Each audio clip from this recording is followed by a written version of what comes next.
All right, thank you, Reed. Great reminders there. Yeah, the total power outages in Metro Louisville now 198 customers. That's still a low number, a big number there in Fern Creek where Reed is going. But the good news at this very moment, Ben, you're able to say that maybe we're on the way out to say bye-bye.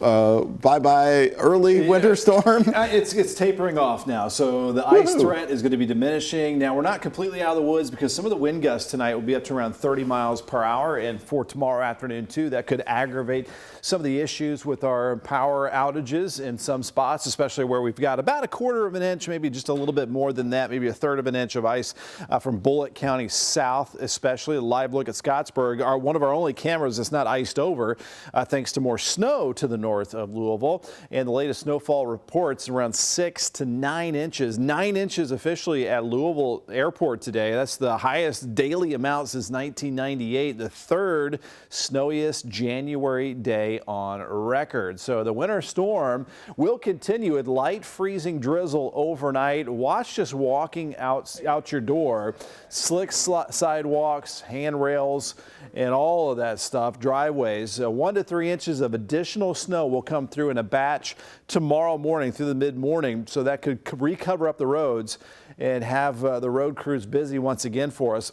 And what ice and snow you have in your yards looks like it will stay around. Won't be melting anytime soon. Highs in the 20s, lows in the single digits and teens for much of our upcoming work week. Now, the main precipitation shield here, this big area of what was wet and frozen and snowy, is now beginning to move off to the east, and we get this dry slot right here moving in. So things letting up through the overnight period, but on the very tail end of this system, we'll still have this batch of snow that's going to be moving right over the top of us. So right now we've got some light freezing drizzle, which could cause some additional light icing through the overnight hours. Now we've made it above freezing south.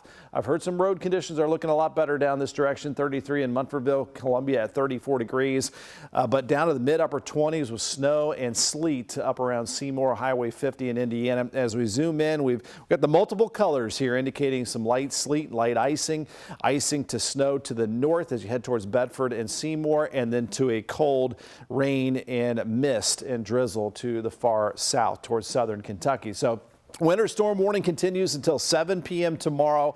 Might get canceled early if we get that snow to taper off by around midday tomorrow. Here you see the light icing and low temperatures in the 20s in most spots overnight. There's our last batch of snow. This is stopped at around 9 to 10 o'clock tomorrow morning. It scoots off as we head into the afternoon. We're left with a cold north wind, highs in the 20s and wind chills in the teens. Here's some of those wind chills around 5 to 15 out the door tomorrow morning, and not getting any warmer for the afternoon, and single-digit low temperatures as we head into our Tuesday, Wednesday night. So the wind gusts overnight could gust up to around 30 miles per hour. That could do a little tree limb damage with the weight of that ice and snow on some of the trees out there, and still staying pretty blustery tomorrow afternoon. Here are some of the wind gusts up to around 30 miles per hour. Still sub-freezing out there. That wind gust at 22 right now in Louisville. Other spots right now, coldest north 26 in Seymour, warmest southeast 34 in Campbellsville. Wind chills in the teens and the lower 20s in many spots, but again, a little milder off to the south. Just a little heads up here. Next Friday, models calling for a snow system. Not as complicated here, just one type of precipitation, snowfall. Could see some light accumulations by that time. A weather impact alert day for our Monday with that morning snow tapering off in the afternoon, and then just frigid after that, down to 24 Wednesday and a low of 2 Wednesday night, and we'll be right back.